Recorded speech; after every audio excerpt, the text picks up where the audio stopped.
आपको ये जानना ज़रूरी है कि ये जो क्वेश्चन मैं आज आपको बताने जा रहा हूँ ना, ये कई एग्ज़ाम में बार बार पूछे गए क्वेश्चन हैं। तो ये तो आपको एकदम याद कर ही लेना है अच्छी तरीके किसी भी तरीके से इनको याद कर लो। तो सबसे पहले हमारा क्वेश्चन है, भगवान बुद्ध को ज्ञान की प्राप्ति कहाँ हुई थी? तो भगवान बुद्ध को ज्ञान की प्राप्ति हुई थी बोध गया में। आपने ये सुना होगा कई बार, बोध गया में। और आपको ये भी याद रखना है कि भगवान बुद्ध को ज्ञान की प्राप्ति हुई थी, जो पेड़ था वो पेड़ कौन सा था, यह आप नीचे कमेंट में बताइए। और अगला है, आर्य समाज की स्थापना है वो किसने की थी?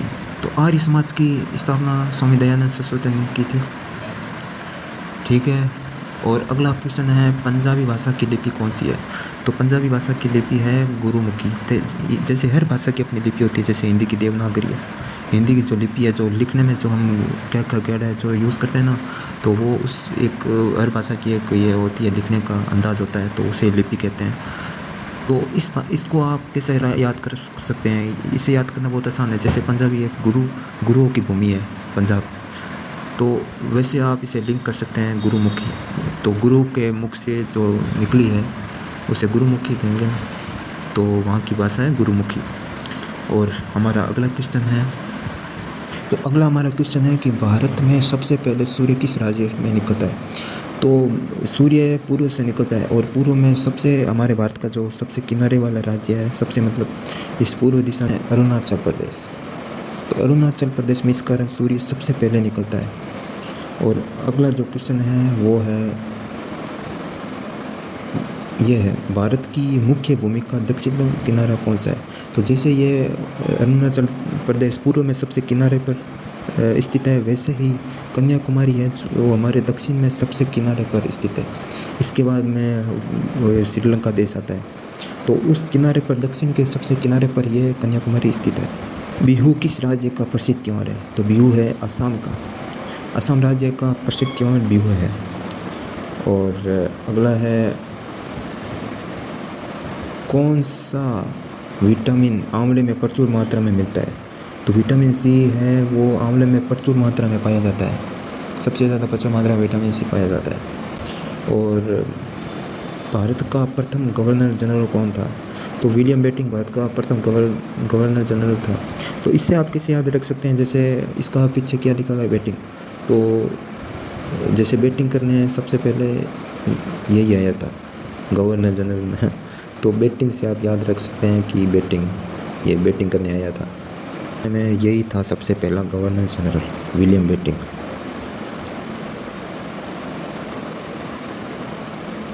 अगला है, टेस्ट मैचों में भारत की ओर पहला शतक किसने लगाया था? जो टेस्ट मैच होते हैं ना, उसमें सबसे पहले लाला अमरनाथ ने भारत में सबसे पहला शतक लगाया था। इस देश की स्थल सीमा सर्वाधिक देशों के साथ लगती है। जो बाउंड्री है ना, जैसे भारत की बाउंड्री लगती है कई देशों से, तो सबसे ज़्यादा अगर दुनिया में सबसे ज़्यादा अगर किसी देश की बाउंड्री लगती है तो उसका नाम है चीन। चीन की बाउंड्री सबसे ज़्यादा लगती है। अगला है, बैरोमीटर के पठन में तेज़ी से गिरावट किस बात का सूचक है?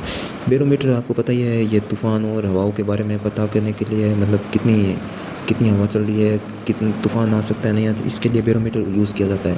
तो बैरोमीटर में अगर गिरावट आ रही है ना, तो इसका मतलब है वहाँ पर तूफ़ान आने वाला है। अगला है, भारतीय मरुस्थल का क्या नाम है?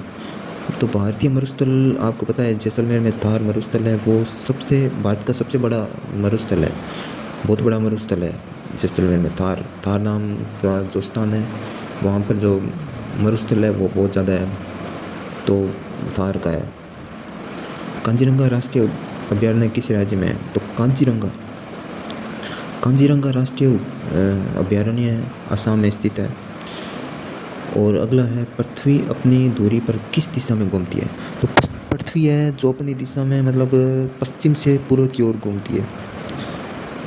सूर्य तो पूर्व से निकलता है, लेकिन पृथ्वी है वो पश्चिम से पूर्व की ओर घूमती है, ये याद रखना। सूर्य पूर्व से निकला और धरती हमारी पश्चिम से पूर्व की ओर, ठीक है। और उज्जैन किस नदी के किनारे बसा हुआ है?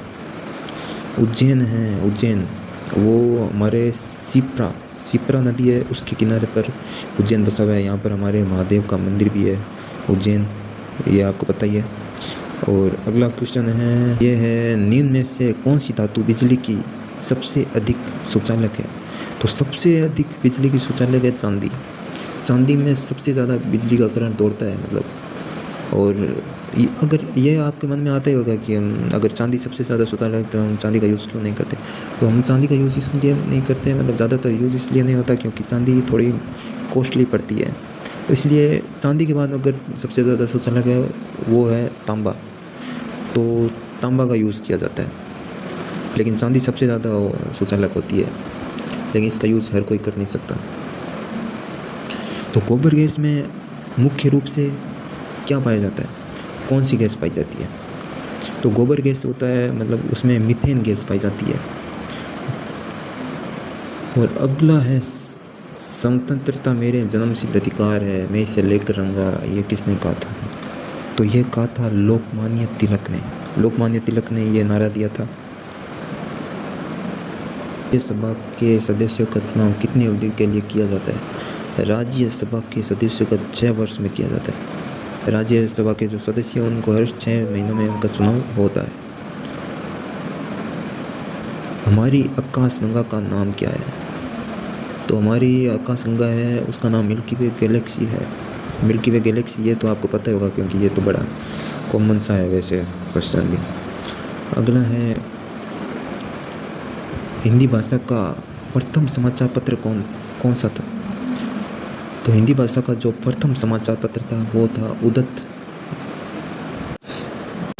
तो हिंदी भाषा का प्रथम समाचार पत्र था, उसका नाम था उदत मार्तंड।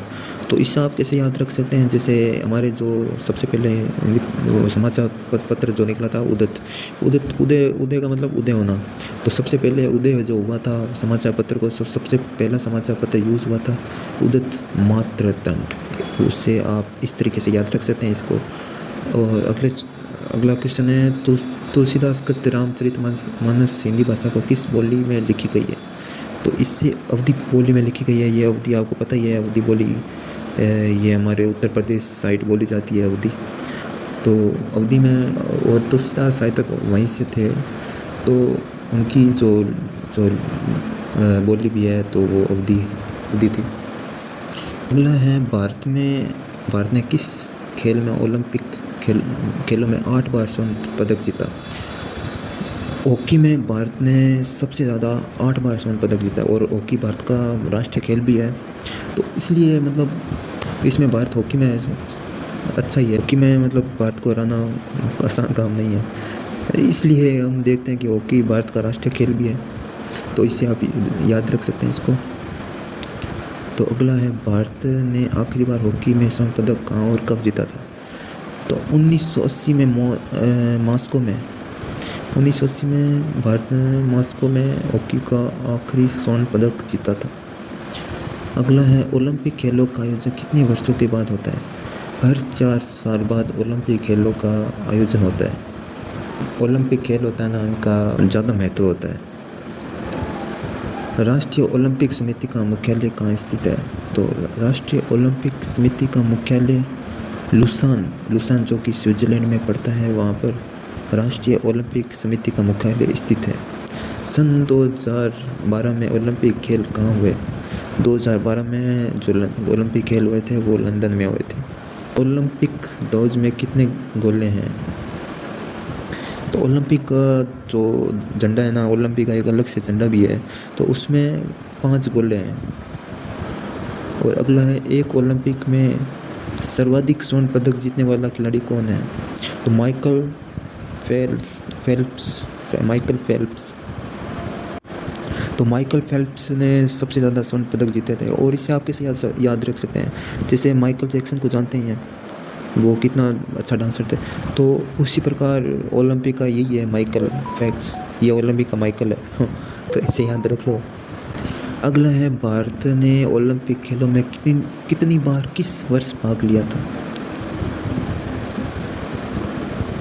हाँ, तो अगला है, भारत ने सबसे पहले जो ये ओलंपिक खेल होते हैं उनमें सबसे पहले भाग किस साल लिया था? तो सन 1900 में सबसे पहले भारत ने भाग लिया था इस ओलंपिक खेलों में। अगला है, ओलंपिक खेलों में पदक जीतने वाली पहली भारतीय महिला। तो पहली भारतीय महिला कर्णम मल्लेश्वरी। कर्णम मल्लेश्वरी थी जिसने भारतीय खेलों में पहला पदक जीता। अगला है बैक टू द वेदास, वेदों की ओर लौटो, नारा किसने दिया था? ये इंग्लिश में भी लिखा हुआ है और हिंदी में भी लिखा हुआ है, तो आप समझ जाओ इसको। तो इसका नारा दिया था दयानंद सरस्वती ने। दयानंद सरस्वती ने कहा था हमारा सबसे ज़्यादा असली ज्ञान है वो वेदों में ही छिपा हुआ है, तो इसलिए उन्होंने नारा दिया था वेदों की ओर लौटो।